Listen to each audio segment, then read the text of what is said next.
창세기 말씀 지금까지 계속 봤습니다. 아브라함과 이삭, 야곱, 그리고 요셉에게 하나님께서 귀한 은혜를 베푸시고 약속을 주시고 꿈을 주시고 그 꿈을 이뤄가는 것을 저희 이제 보게 됩니다. 창세기 근데 끝이 어떻게 끝나냐면 그 약속이 완전히 이루어지는 것이 아니라 오히려 그 약속과 조금 멀리 떨어진 그러한 현실 속에서 이제 창세기가 끝을 내게 되는데요. 야곱의 모든 가족들, 이스라엘의 모든 가족들이 가나안 땅이 아닌 애굽 땅으로 피난을 와서 이제 거기서 야곱이 죽고 요셉이 죽는 그러한 것으로 끝을 내게 됩니다. 근데 그 일이 그렇게 끝이 나기 전에 야곱이 자기의 아들들을 축복해주는 그러한 그 내용이 이제 나오게 됩니다. 하나님께서는 저희들 삶 가운데 역사하실 때 모든 일이 쉽게는 이루어지지 않지만 그 약속을 믿고 그 약속을 선포하는 그 하나님의 자녀들의 믿음을 통해서 하나님께서는 계속 역사하시는 가운데 하나님의 때에 그야말로 우리가 생각지도 못했던 그런 방법과 그런 타이밍에 하나님의 놀라운 은혜의 역사를 이루시는 것을 저희들이 보게 되는데요. 그것이 성경을 통해서 이제 나타나게 됩니다. 오늘 함께 나눌 말씀은 이 야곱이 자신의 손자들이죠. 그러니까 요셉에게서 태어난 두 아들을 축복하는 그러한 그 이야기를 오늘 같이 좀 나눴으면 좋겠습니다. 요셉이 아시다시피 17살 때 애굽으로 종으로 팔려갑니다. 그래서 거기서 진짜 산전수전 다 겪게 되죠. 종으로 이렇게 살다가 또 감옥에 갇혀 살다가 그러다 결국 하나님의 이끄심 가운데 그 애굽의 국무총리가 됩니다. 아주 높은 자리에 서서 있게 되어서 많은 백성들의 그 목숨을 살리는 그러한 일을 감당하게 되는데요. 그때 이제 바로 왕이 저에게 그 아내감을 마련해 줍니다. 아내를 마련해 줘서 그 아들을 이제 낳게 되는데 그 아들이 첫째 아들이 므낫세 그리고 둘째 아들이 에브라임이 되게 됩니다. 므낫세 이름의 뜻은 잊게 하셨다는 뜻입니다.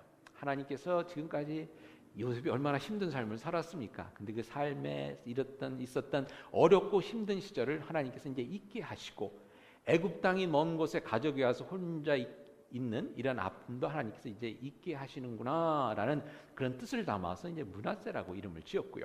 그리고 태어난 에브라임 둘째에게는 창성함이라는 뜻이 갖고 있습니다. 이제 하나님께서 모든 것을 잊게 하셨을 뿐만 아니라 이 새로운 땅에서 새로운 인생을 통해서 하나님의 은혜를 풍성하게 누리게 하시겠구나 하는 믿음을 가지고 이제 에브라임이라는 그런 이름을 짓게 됩니다. 이제 야곱이 오늘 본문에 보니까 성경에 보면 눈이 이제 어두웠다 이렇게 됐습니다. 나이가 많이 들어서 자기 아버지 이삭과 같이 눈이 어두워진 그런 상황 속에서 이제 이 귀한 손주들이지 않습니까? 20년을 죽은 줄 알았던 자기 아들의 몸에서 태어난 이 아들 둘을 이제 축복해 주기 위해서 불렀는데 이제 요셉이 이 아들들을 데리고 오면서 이제 두 아들을 이제 야곱 자기 아버지 앞에 이렇게 세우는데 장남이 이제 아버지 오른쪽에 서도록 이렇게 합니다. 성경에 보면 오른손이라는 것은 힘을 나타냅니다. 그래서 하나님의 오른팔 하면 하나님의 능력을 나타내는 것이고요. 하나님의 오른편 하게 되면 하나님의 능력이 이제 우리와 함께 하신다는 이제 그런 의미가 되겠습니다. 그래서 장남을 안수해서 축복 기도할 때 이제 오른손으로 해야 되는 거예요. 장남이 이제 또 중요하지 않습니까? 그래서 그 요셉이 자기 편에서 보면 므낫세가 왼편에 서게 하고 자기 편에서 보면 이제 에브라임이 오른쪽에 서게 합니다. 그래서 이제 그대로 쫙 데리고 가면 반대편에 있는 야곱의 입장에서는 손을 그냥 그대로 쭉 내밀면 오른손이 므낫세 머리 위에 가고 왼손이 에브라임 머리 위에 이렇게 가지 않습니까? 그래서 장남, 차남 이렇게 이제 안수 축복 기도를 해달라고 이렇게 아들을 데리고 가는데 오늘 본문에 보니까 야곱이 왜 그랬는지 모르지만 손을 엇갈리게 이렇게 합니다. 엇갈리게 이렇게 해서 손을 얹습니다. 그러니까 차남의 손이 오른손이 간 거예요. 그러니까 요셉이 보기에 이제 이건 아니지 않습니까? 그래서 아버님, 제가 다 미리 알고 아이들을 이렇게 제 왼편 오른편에 세웠으니까 아버님은 그냥 손을 이렇게 뻗기만 하시면 됩니다. 그런데 이 아버지가 이걸 안 바꿔요. 그래서 우리 아버지가 눈만 먼 게 아니라 귀도 안 들리시나? 그래서 손을 이제 정중하게 아버님 손을 붙잡아서 아버님 장자가 여기 있습니다라고 이렇게 옮기려고 하는데 아버지께서 야곱이 이 손을 안 바꾸면서 뭐라 그러냐면 나도 안다. 아들아, 나도 안다. 이렇게 이야기를 합니다. 야곱이 나도 안다 그랬을 때 그 말의 뜻이 무엇이겠습니까? 첫 번째, 나도 장손이 어디 있는지 안다. 장손이 누군지 안다. 이런 뜻이겠죠. 여러분 저희들이 삶을 살다 보면은 여러분 나이 드신 분들 그런 걸 가끔 느끼시는지 모르겠는데 젊은 사람들이 나이 든 사람들을 좀 우습게 할 때가 있어요. 뭘 아무것도 모르는 것처럼 생각을 할 때 있지 않습니까? 저도 이제 스마트폰을 쓰는데 스마트폰을 쓰다가 어느 때는 모르는 펑션이 있어서 우리 아이들한테 이제 잠깐 물어보면 우리 아이들이 가르쳐 주는데 무시하면서 가르쳐줘요. 뭐 아빠 이런 것도 모르느냐 그러면서 나중에는 뭐라 그러냐, 아빠 전화기는 요렇게 들고 요렇게 하고 뭐 전화를 걸 때는 요렇게 누르시 뭐 이런 것까지 이제 하는 거예요. 그럼 제가 뭐라 그럽니까? 나도 알아 그 정도는. 그렇죠?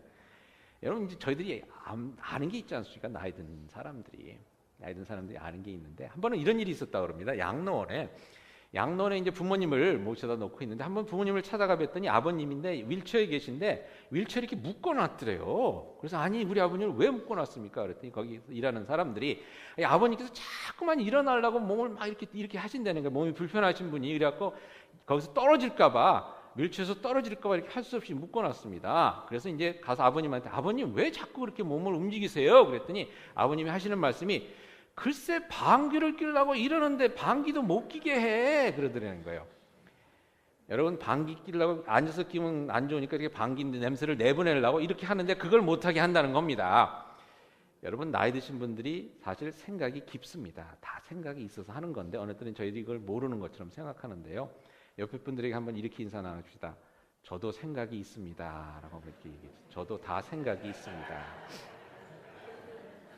그러니까 무시하지 마시고 어느 때 보면 나이 드신 분들이 젊은 놈들이라고 그러면 또 안 좋겠죠. 젊은 사람들이 모르는 거를 아는 게 있습니다.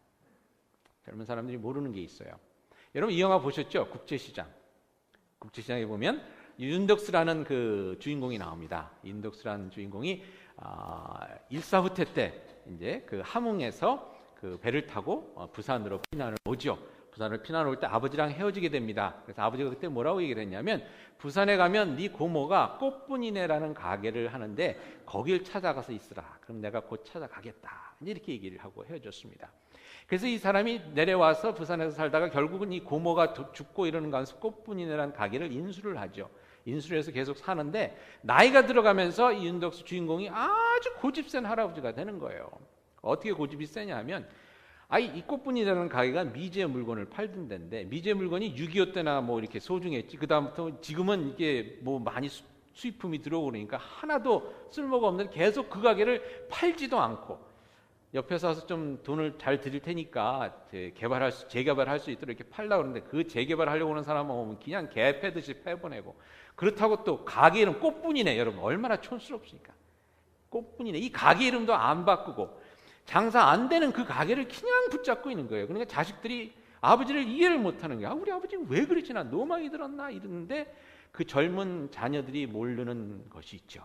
무엇입니까? 영화 끝부분에 대해서 나오는데 이 윤덕수라는 사람이 아버지가 한 약속, 꽃분이네라는 가게가 있는데 내가 곧 찾아가마 라는 그 약속을 마음에 품고 아버지를 만날 소망을 가지고 살아온 겁니다. 아버지에 대한 그리움을 가지고 살아온 겁니다. 그래서 아버지가 혹시 국제시장에 왔을 때 꽃분이라는 가게가 없어지면 안 되잖아요. 못 찾으시잖아요. 그 마음, 아버지를 향한 그 애틋한 마음을 품고 평생을 살아갔는데 그걸 젊은 사람들이 모른 거죠. 여러분 어느 때는 보면요. 다 안다고 생각하는데 그렇지 못할 것들이 또 많이 있습니다. 한 번은 제가 어느 권사님이랑 식사를 하게 됐습니다. 한 4분 정도 같이 식사를 했는데 그분이 뭐라고 하시냐면 목사님 혹시 술 좀 한 잔 해도 될까요? 그러시더라고요. 그래서 뭐 교일로 모인 게 아니기 때문에 또 제가 그럼 하세요 그랬더니 이분이 그 모인 4사람이 다 술을 할 줄로 생각을 했나 봐요. 와인 한 병을 다 시키신 거예요. 한 잔을 시킨 게 아니라. 근데 다른 사람들은 다 저도 목사고 목사 앞에 있으니까 쭈삣쭈삣 술을 못 마시고 그러니까 이분이 한 병을 다 마셔버린 거예요. 그냥 식사하면서 한 병을 다 마시는데 술이 이렇게 조금 들어가시니까 기분도 좋고 그러신지 웬 말이 이렇게 많으신지 남자분이 그냥 자기 어렸을 때부터 일제 시대부터 피난 갔을 때부터 미국 와서 뭐 아무튼 그냥 이렇게 말씀을 하신 다음에 그 기분이 좋아 갖고선 술 때문인지 뭐 때문인지 아무튼 그래서 가시면서 하시는 말씀이 목사님 앞에서 이렇게 술을 마시니까 너무 기분이 좋습니다. 그러면서 가시는 거예요. 그래서 제가 속으로 감사원금 하실래나 이번 주에 그런데 감사원금 안 하시더라고요. 근데 그때 젊은 전도사가 아마 제 옆에 있었다 그러면, 우리 조나단 전도사님처럼 따뜻한 그런 전도사님이 있었다 그러면 저한테 아마 이렇게 물었을 거예요. 목사님, 이래도 되는 겁니까? 권사님이? 그랬을 것 같아요. 그런 척 하지 않습니까? 그럼 제가 아마 이렇게 대답했을 것 같아요. 이 사람아, 나도 알아. 나도 알아. 뭘 안다는 얘기입니까? 권사가 목사 앞에서 술 안 마시는 거, 술 마시면 안 된다는 거 나도 알아. 근데 또 뭘 안다는 거죠? 그 권사님이 왜 내 앞에서 술 한잔 하고 싶어 하셨는지 그 이유를 알 것 같더라고요. 그리고 왜 술 한 병을 다 비우신 다음에 그렇게 좋아하셨는지, 눈에 눈물이 글썽하시면서 왜 그렇게 좋아하셨는지 그걸 알 것 같더라고요. 오늘 야곱이 아들에게 이렇게 합니다. 나도 알아. 아들아, 나도 안다. 라고 이렇게 얘기를 합니다. 무엇을 안다는 얘기입니까? 장손이 누군지를 안다는 것 외에 이런 내용이 담겨져 있는 것 같아요. 나도 안다. 뭐냐? 내가 140세 가까이 살다 보니 하나님의 은혜가 어떤지를 이제 조금 알 것 같다. 내가 하나님의 은혜는 가정에서 힘이 센 아버지가 좋아하는 장손만 하나님의 은혜와 축복을 받는 줄 알았는데, 내가 살다 보니 부엌에서 이름도 없이 빛도 없이 드러나는 것 없이 그냥 일하는 그림자 같던 어머니가 좋아하던 둘째 차남도 하나님께서 기억하고 사랑해 주시고 은혜를 주시는 그런 사랑의 하나님이었음을 내가 알겠더라. 하나님의 은혜는 나의 생각과 나의 인간의 어떤 틀을 벗어나서 나의 생각과 인간의 틀보다는 더 크고 놀라운 그런 하나님의 은혜라는 것을 내가 조금 알 것 같다라는 그런 뜻이 담겨 있지는 않았나 하는 생각을 해보게 됩니다. 그리고 어느 때는 말이죠, 저희들의 삶이 손이 이렇게 엇갈리듯, 손이 이렇게 똑바로 가면 얼마나 보기 좋습니까? 근데 손이 엇갈리듯 꼬이고 꼬이는 그러한 것 같은데, 그러한 것을 통해서도 여러분, 야곱의 삶이 얼마나 꼬이고 꼬인 삶이었습니까? 근데 그러한 삶 속에서도 하나님의 은혜는 변치 않고 신실하게 인간의 잘못이나 인간의 연약함이나 인간의 실수나 인간의 못남에도 불구하고 하나님의 은혜는 넘치도록 부어지는 것을 내가 알겠더라 하는 그러한 그 마음이 거기에 담겨져 있지 않았나 하는 그런 생각을 해봅니다. 근데 여러분도 아시죠? 하나님의 은혜가 내 생각보다는 더 크다는 것을, 어느 때는 내 기대보다는 더 크다는 것을 여러분도 아시죠? 그 고백을 할 수 있는, 나도 안다라는 고백을 하실 수 있는 여러분들이 되실 수 있기를 그리스도의 이름으로 축원드립니다. 지난 금요일 날 사업위원회가 있었습니다. 사업위원회가 중에 저희 길게 의논한 것 중에 오늘 광고가 나간 그건데요. 교회 보수공사 이제 6,000불 정도 특별헌금을 하자는 얘기를 이제 그 긴 의논을 했습니다. 왜냐하면 사실 6,000불이 뭐 누구의 용돈도 아니지 않습니까? 적지 않은 돈인데 이 돈을 우리가 같이 한번 모아봅시다 할 때는 참 부담이 되시는 분들이 많이 있을 것 같아요. 근데 그 부담되는 마음을 사실 저도 알죠. 왜냐하면 저도 헌금 내야 되니까. 근데 여러분 참 희한한 게, 근데 그때 어떤 분이 이렇게 말씀을 하셨습니다. 뭐라고 말씀하셨냐면 6,000불이 많은 것 같은데, 이제 단기 선교를 갔다 오신 권사님이세요. 권사님이 뭐라고 말씀하셨냐면, 제가 단기 선교를 갈 때 참 보이질 않더래요. 왜냐하면 한 2만 불 정도가 모여야 된다고 그러는데, 아니 2만 불이 뭐 진짜 장난도 아니고 그 돈이 어떻게 모여져서 갈 수 있을까, 그렇게 걱정을 했는데 모여지더라는 겁니다. 그래서 그분이 하시는 말씀이, 하나님의 하시는 일은 이렇게 하나님께서 채워주시는 것을 제가 이제 압니다. 그러니까 이것도 하나님께서 채워주실 줄 믿습니다. 그런 말씀을 해주시더라고요. 우리도 안다. 고백이 있었으면 좋겠습니다. 어제 박진성 전도사님이 이제 한국에서 다시 돌아와서 전도사님만 먼저 오셨더라고요. 학교를 시작하기 위해서. 그래서 이제 우리 4부 예배를 드리는데 우리 박진성 전도사님이 스텝으로 좀 같이 일했으면 좋겠어서 이제 그 의논을 이제 조금 더 했는데, 어저께 와서 이제 이런 얘기를 했습니다. 지금 사정이 어떻고 뭐 이런 얘기를 했는데, 여러분 재밌는 게 말이죠. 참 하나님께서는 어느 때는 굉장히 좀 장난스러운 데가 있으세요. 몇 주 전까지만 해도 저희 재정부에서 어떻게 얘기를 했냐면, 저희가 좀 교회가 좀 재정이 넉넉합니다. 그렇게 말씀을 해주셨어요. 저희 어카운트를 은행 어카운트를 들어보니까 이거는 저기 뭐냐 녹음 테이프에서 좀 빼도록 하죠. 왜냐하면 또 다른 분들이 듣고 괜히 우리에게 돈 많은 줄 알고 또 이렇게 귀찮게 만듭니다. 아니 어카운트에 10,000불, 뭐 6,000불, 7,000불씩 이렇게 있어요. 물론 체크가 다 안 빠져서 그런 것도 있지만 아무튼 돈이 그렇게 있는데 지난주에 들어가 보니까 달랑 800불. 그래서 제가 박진선 전사님한테 얘기를 한 게 아니 지금 사부 예배도 드려야 되고 뭐 할 일이 많은데 왜 이렇게 갑자기 돈이 없어지냐? 그러니까 뭐 에어컨 멀쩡하던 에어컨이 나갔죠. 뭐 또 지금 나무 또 이렇게 또 살리는데 또 12,000불 든다 그러죠. 아무튼 뭐 이렇게 돈이 또 갑자기 막 들으는 거예요. 그래서 야 참 희한하다. 그러면서 박진성 전사님이랑 어떤 얘기를 나누냐면 이런 얘기를 나눴습니다. 우리가 이거 한두 번 경험해 봤냐? 하나님의 일을 하려 할 때 늘 풍성하게 시작하는 게 아니라 진짜 없는 것 같고 안 될 것 같은데 하나님께서 그 가운데서 만들어 주시는 그걸 우리가 한두 번 경험해 봤냐? 우리가 아는 게 뭐냐? 이럴 때 기도해야 되는가? 하나님께서 우리를 하여금 기도하게끔 하려고 진정 하나님의 능력으로 되는 것을 보게 하시려고 하나님께서 우리에게 또 이런 또 환경을 만들어 주신 것 같다. 전사님이 함께 같이 기도합시다. 이런 얘기를 나눴습니다. 왜 그런 얘기를 나눌 수 있었냐면 너무 많이 봤거든요. 이제 압니다. 이제 뭔가 되려고 그럴 때 안 되는 것 같은데 이걸 통해서 하나님께서 또 이뤄주시려 하는 것을 저희들이 알지 않습니까? 그렇게 하나님의 은혜를 아는 우리의 기대를 뛰어넘는 그런 하나님의 은혜를 볼 수 있는 저희들이 될 수 있기를 여러분이 될 수 있기를 그리스도 이름으로 축원드립니다.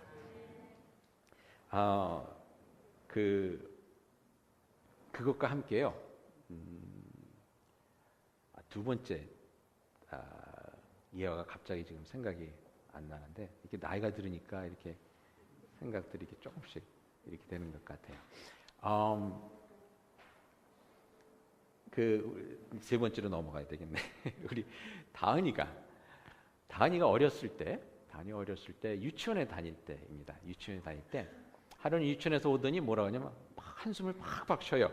그래서 조그만 놈이 무슨 한숨을 그렇게 쉬냐? 그랬더니 이놈이 하는 얘기가 아빠 유치원이 얼마나 힘든 줄 아세요? 그러더라고요. 영어로 Daddy, do you know how stressful kindergarten can be? 그래서 제가 속으로 알지. 나도 유치원 다녀봤으니까. 근데 그러면서 그때 무슨 생각이냐면 그래도 그걸 웃어 넘길 수 있었던 게 제가 또 아는 게 있거든요.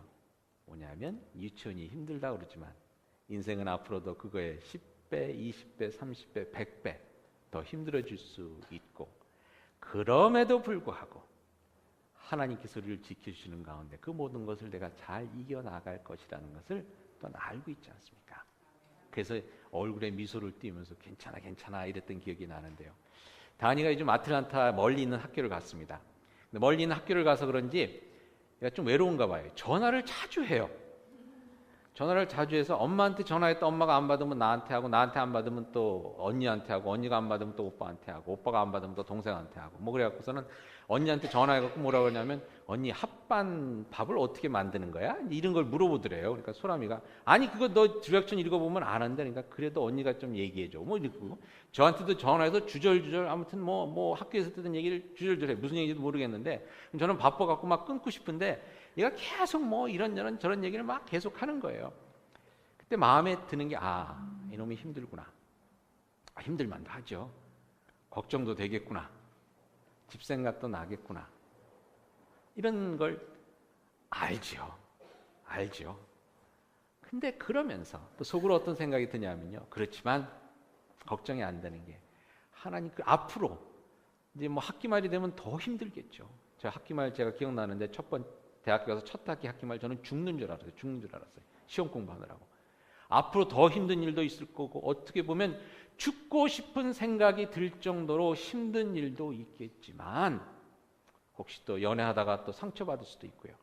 그렇지만 또 아는 게 뭐가 있습니까? 그럼에도 불구하고 하나님께서 우리 다은이를 지키셔서 그 모든 것을 통해서 더 나은 사람이 되고 더 은혜가 풍성한 삶을 살고 승리하는 가운데 더 하나님의 영광을 드러내는 그러한 귀한 딸이 될 거라는 것을 저는 알고 있습니다. 그래서 딸에게 그렇게 얘기합니다. 알아. 힘든 거 알아. 하지만 다은아 잘할 수 있을 거야. 집에 오면 내가 용돈 줄게. 엄마가 김치찌개 끓여주고. 잘해. 여러분, 나도 안다는 그 고백. 여러분들이 진정 하나님 믿음 가운데 온전히 하실 수 있기를 바랍니다. 야곱이 그런 고백을 한 것입니다. 여러분, 야곱의 삶을 볼 때요, 얼마나 힘들고 어려운 일들이 많이 있었습니까? 형 에서를 피해서 도망가면서 말입니다. 진정 자기도 지명도 모르는 곳에서, 여기가 어딘가 하는 곳에서 밤을 새면서 주위를 둘러보니까 뭐 좋은 건 하나도 없고 돌밖에 없어요. 그래서 돌을 베고 자야 하는 그러한 상황 속에서 내가 어떻게 여기까지 왔나 하는 상황 속에서 그가 무엇을 봅니까? 그곳에도 함께 하시는 하나님, 은혜를 보지 않습니까? 사닥다리가 보이더니 그 사닥다리로 천사들이 오르락내리락 하면서 하나님께서 약속의 말씀을 저에게 주십니다. 내가 어디를 가든지 내가 함께 하겠다. 이곳에 다시 오게끔 내가 널 지켜주겠다. 그러면서 그가 깨닫는 것이, 여기가 하나님의 집이었구나, 여기에도 하나님이 계셨구나 하는 것을 깨닫지 않습니까? 그걸 알게 되지 않습니까? 나도 안다, 그 얘기했을 때 아마 야곱의 머릿속에 그 베델의 기억이 스쳐 지나갔을 겁니다. 또 어떤 기억이 있었습니까? 야복 강가에서 칠흑처럼 진짜 아무것도 보이지 않는 그런 밤, 또한 그때는 그의 인생의 밤이었습니다. 형 에서가 400명 병정을 데리고 자기를 죽이려고 온다는 그러한 것은 내가 이제 죽었구나 하는 그러한 참 위급한 상황 속에서 아무것도 안 보이는 그 칠흑 같은 밤 어둠 속에서 그가 누구를 만납니까? 하나님을 만나고 하나님의 얼굴을 보게 됩니다. 하나님의 얼굴을 보면서 이런 칠흑 같은 곳에서도 하나님께서 계셨구나 하는 것을 깨달은 거예요. 요셉 앞에서 얘야, 아들아, 나도 안다 하는 그 야곱의 머릿속엔 또한 그때의 기억이 주마등처럼 스쳐 지나갔을 것입니다.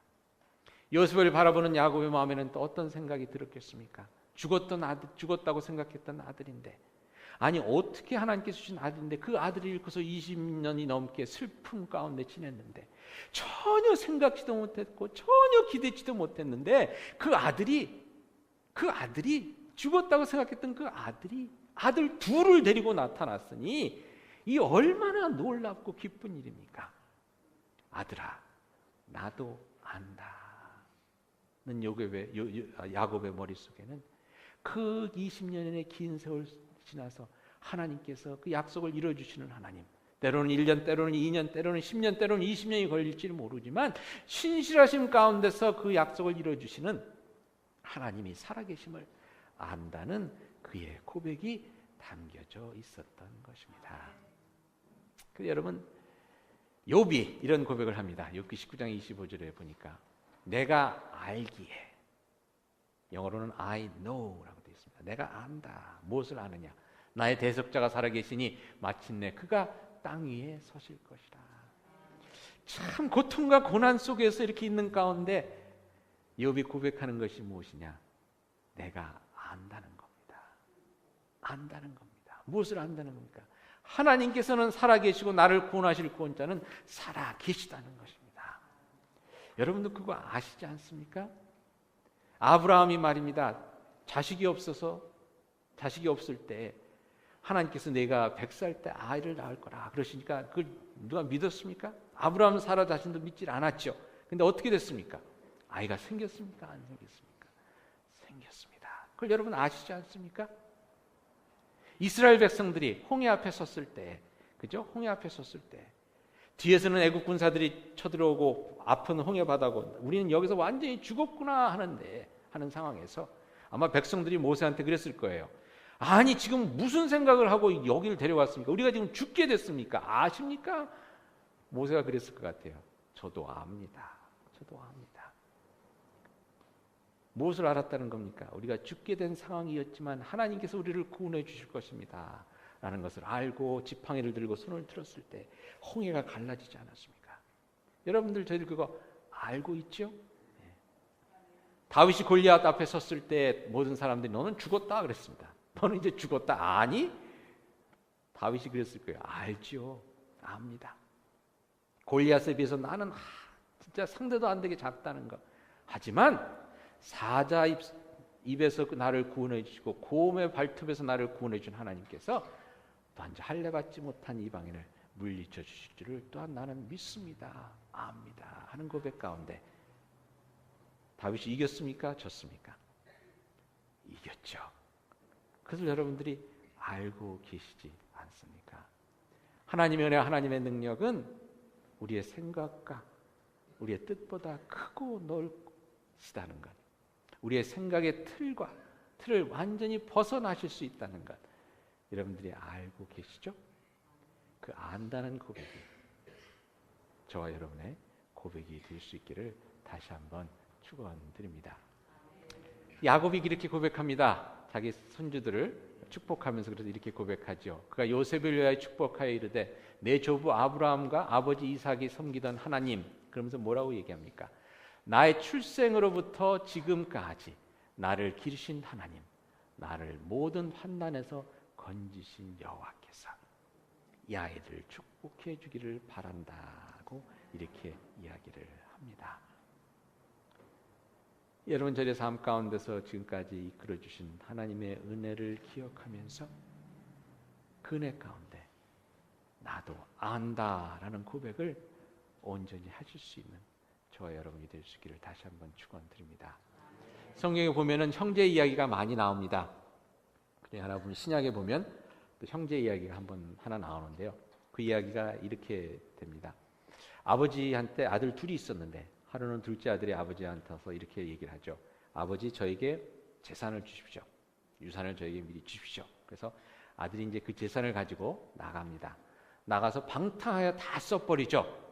다 써버리고서는 나중에 친구도 다 없어지고 돈도 다 없어지고 먹을 것도 없어지는 상황 속에서 이제 집으로 다시 돌아옵니다.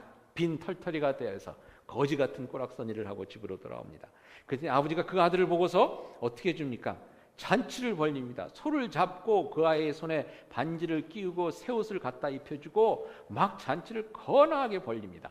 그랬더니 큰아들이 그것을 보고 와서 화를 냅니다. 화를 낼 만하죠.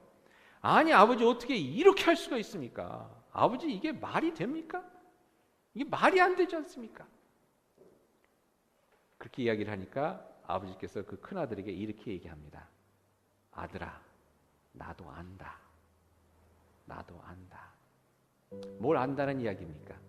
이게 말이 안 된다는 걸 안다는 거죠. 아들아, 내가 생각해도 이건 말이 안 되는 것 같은데. 그래서 아버지가 이렇게 묻습니다. 큰아들에게. 너 아니? 네 동생이 어떤 꼴로 다시 돌아왔는지 너 아니?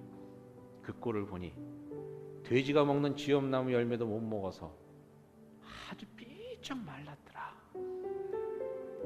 어떤 옷을 입고 왔는지 아니? 냄새도 냄새지만 완전히 거짓꼴을 하고 왔는데, 근데 너 아니? 그때 내가 깨달은 게 있다. 뭐냐? 내가 이 둘째 아들이 너무나 보고 싶었다는 거. 내가 생각해보니 내가 이 둘째 아들이 너무나 보고 싶었다는 걸 그때 알겠더라. 너도 알잖니? 내가 너희들 둘을 얼마나 사랑하는지. 여러분, 그거 아시죠? 하나님께서 여러분을 얼마나 사랑하시는지. 첫째가 되었든 둘째가 되었든 갈 곳이 없어서 베델에서 돌베개에 누워 자는 그러한 신세에 처해 있건, 야복 강가에서 진짜 자신의 삶에 막빠른 골목에 이르러서 칠흑 같은 어둠 속에서 울부짖고 있는 그런 모습이건, 하나님께서 여러분을 사랑하시고 우리가 기대하고 생각하는 것 이상의 은혜로 부어주신다는 것. 때로는 우리들의 삶이 손이 얽히듯 그렇게 꼬이고 내 생각대로 안 풀리는 그러한 삶이라도, 그러한 현실이라도 그 속에서 하나님의 놀라운 은혜와 역사가 있다는 것 아실 수 있기를 바랍니다. 호세아 선지자가 이렇게 얘기를 합니다. 오라, 우리가 여호와께로 돌아가자. 여호와께서 우리를 찢으셨으나 도로 낫게 하실 것이요 우리를 치셨으나 싸매어 주실 것이다. 여호와께서 이틀 후에 우리를 살리시며 셋째 날에 우리를 일으키시리니 우리가 그의 앞에서 살리라. 그러면서 이렇게 얘기합니다. 그러므로 우리가 여호와를 힘써 여호와를 알자. 나도 안다 라는 고백이, 은혜의 고백이, 믿음의 고백이, 소망의 고백이 여러분들의 삶에 꼭 있기를 이 시간 축원드립니다. 같이 기도하시겠습니다.